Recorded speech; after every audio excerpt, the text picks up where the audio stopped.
Hey, this is Nancy with Melco Embroidery, and I had a request today, so here's a video for you, Gary. Before I start, go ahead and hit the subscribe button and then hit the bell so that you get notified when we bring you new content. Alright, so I made Gary a mask, and I made masks on my embroidery machine because I don't have a sewing machine. So when everybody started making masks, and I didn't have a sewing machine and I wanted to donate some masks, I went ahead and I created a file that we can do 100% on the embroidery machine, and there's no pleats. It's pretty quick. There are some darts at the chin and the nose, so it gets a little tricky towards the end, but I want to show you how to do it so that if you don't have a sewing machine and you need to make masks for school or something coming up, you have the opportunity to do so. I do have the file on our website, and you can download it for free. All right, so I'm going to start by cutting my fabric. Okay, so the measurements here are not exact. In fact, here is a mask that I've already sewn and made, and the final measurements on this mask are 9 by 7. So what I'm going to do is I'm going to cut my fabric just a little bit bigger than this so that we have access to cut away when we take it off the machine. All right, so the front of my mask, actually, because it's easier to see when I make a video, the front of my mask is going to be this plain fabric, and then I'm going to use, I don't know, a yellow or green or something to contrast so that you can see where the stitches are when I stitch it. So this does need to be ironed. We're going to run up to the heat press in a little bit here. But this front piece, I want to make 10 to 10.5 by 8 to 8.5 inches. Not real particular, so go ahead and measure that out. Make about 10.5 here, and I'm going to go to 8. Okay. So here's the piece that I have for the front of the mask, and then the back of the mask I'm going to do out of these little cute little fireflies. Actually, I'm only going to get one piece out of this. I'll get two. So I'm going to, I'm not going to bother with cutting the width because it's at about 11 right now, and I was doing 10.5 before. So I'm just going to measure down to about 8 and just cut this piece of fabric in half. All right, that's all the, yeah, that's all the cuts I'm going to make on this one. All right, we need to go upstairs. That's where my heat press is, and we're going to iron these. All right, so I have my Hicks heat press here, and I just want to iron this.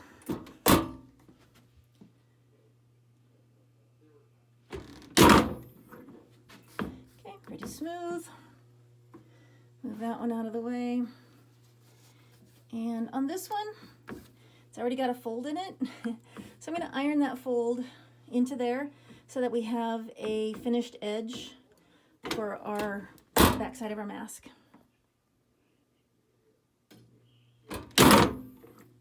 Okay. And the last piece.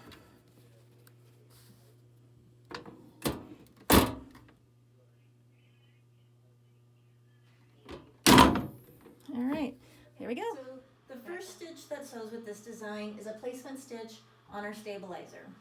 And I've already hooped some water-soluble, not solvy, but some water-soluble cutaway stabilizer. That way, inside the mask, we don't have that extra bit of stabilizer, okay? So you can use regular cutaway stabilizer if you like. My preference is to use the wash away. All right, so I am going to sew the placement stitch.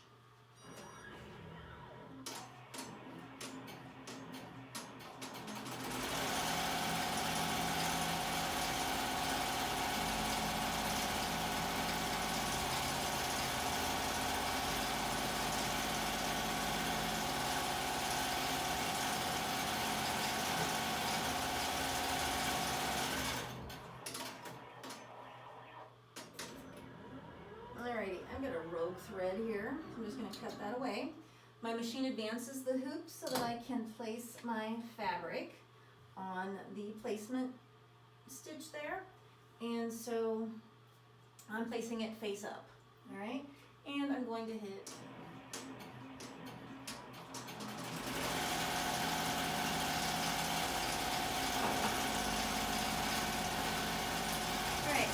wet stitching, I'm going to prepare my elastic.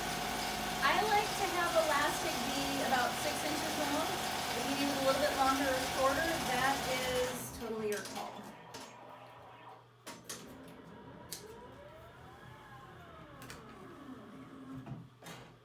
And the best way that I've found to attach these so that I don't get my fingers in the way while the machine's running is to use some painter's tape. So what I'm going to do now is I'm going to place my elastic. And again, it's nice that the machine advances the hoop out so that we can have room to get our fingers in here. All right, so I am just going to place these here and here, and there are little I have it in the design to show you where to place the elastic, so just line it up with the lines that are stitched there for you.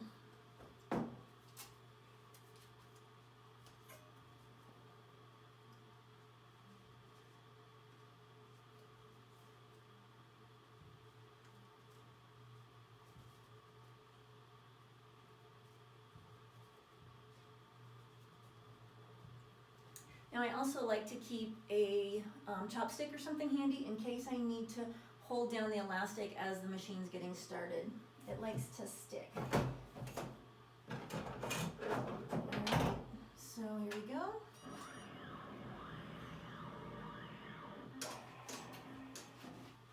Okay, so now we're going to use the fabric piece that we left the finished edge by folding it over.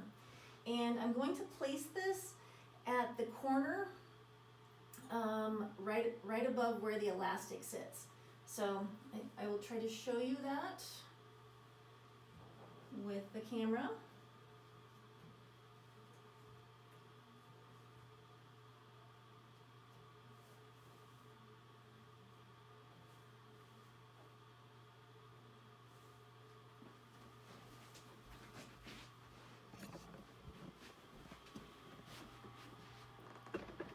So I'm placing that at the corner, right here and right here. Now I'm going to secure this with a piece of tape.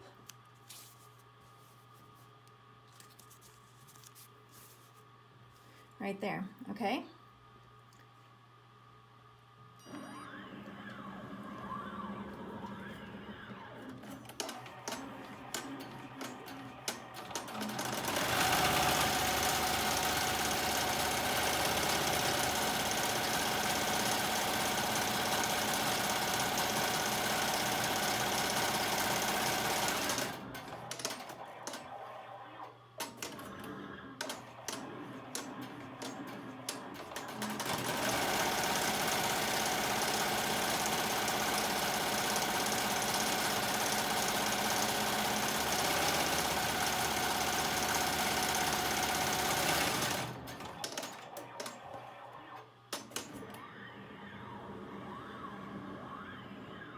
All right, so I'm going to take off our tape, and the last piece that we're going to put on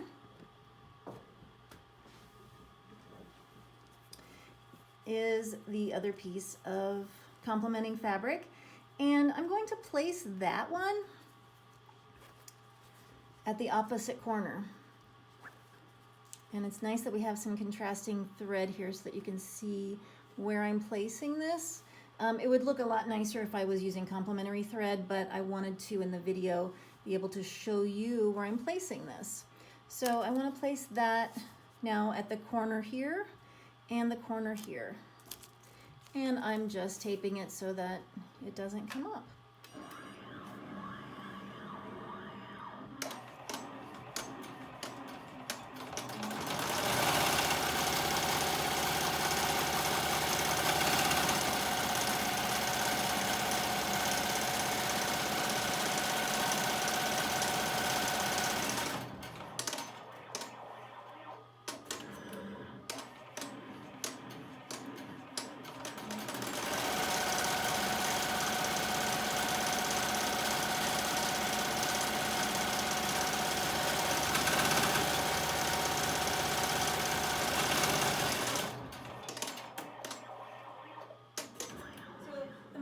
almost finished. And I'm going to unhoop it at this point. And on the back of the stabilizer, you can see my thread lines. And so now the excess fabric that I have, I am going to cut away. And I'm going to use my scissors, and I'm going to cut about 1/4 to 1/8 of an inch away from my lines here. Okay. Now I have quite a bit of scrap here. I did not measure real closely. If you do not like wasting this much fabric, I completely understand. For making of the video, it was just easier for me not to cut it so close. So once we have it trimmed, it's time to turn it right side out. So because there are 3 pieces here, we're going to flip it once, and then we're going to flip it twice. And when we flip it the second time, we actually have something that resembles a mask. Now, I want to show you the finished edge that we left is right here. So it leaves us a nice pocket. So if somebody wants to put some type of filter inside there, if they feel more comfortable with the filter, then that's a perfect place for that. So the next thing that we need to do, actually before I go into the next thing, if you're going to make a bunch of these, I would get to this point and then move on to the second step. So what we're going to do is I have these stitch lines here, and those are going to be where we stitch to make the darts for the nose and chin, okay? So just like that, we're going to fold them over and use those lines to make the darts. Now if you have a sewing machine, just make a seam right there, make a seam right there, cut these pieces away. We're gonna do it another way. So I'm gonna get rid of this hoop. And this time, so I'm going to grab another hoop, and this time we're going to use some sticky back stabilizer. And the reason I do that is because I really don't want my fingers inside the machine. So I've created a second file, and with that second file, it's going to give us a placement stitch. So we can place this down. We're going to fold it in half and place it down. And if I have sticky back, it's going to hold it in place. All right, so I'm using what size is this hoop? It's an 8-inch hoop. I was looking for the centimeters, but it's an 8-inch hoop. Okay, and this backing this stabilizer has a backing on it. So I need to peel that away. And try not to stick it to itself, because that's what I would do. And I'm going to hoop it with the sticky side up.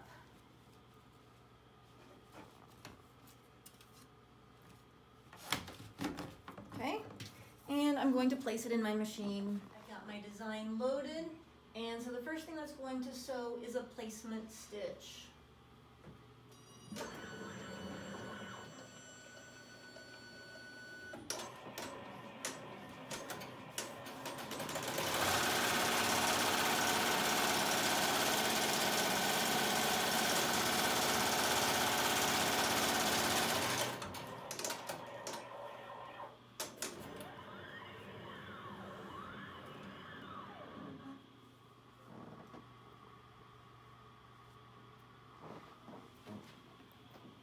All right, so I've got my mask folded in half, and I'm going to place the mask right here inside these lines, and it is going to sew a tack down stitch right here so that I don't have to have my fingers in the way.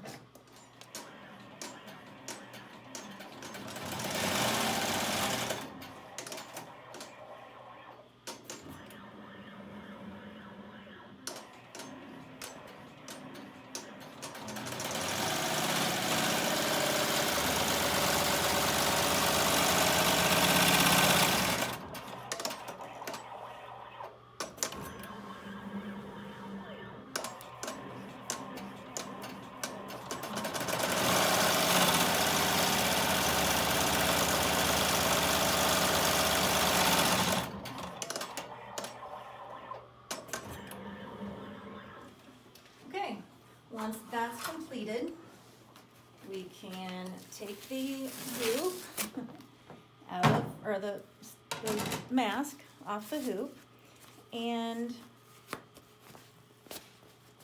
cut it away from the sticky stabilizer. It's a cutaway. I'm just gonna cut right along there to get rid of the excess. And then what I can do with the mask here is I can cut nice and close to that seam that we just created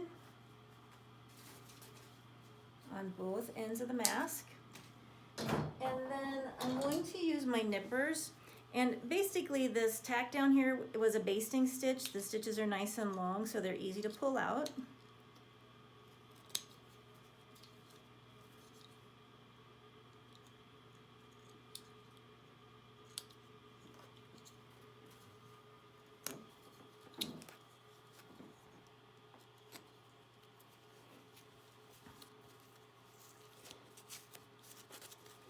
Now the rest of the backing comes away.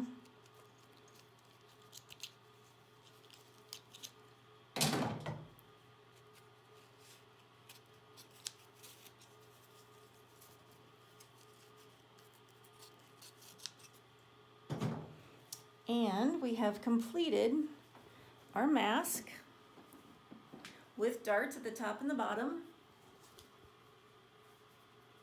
for a nice snug mask fit. All right, if you have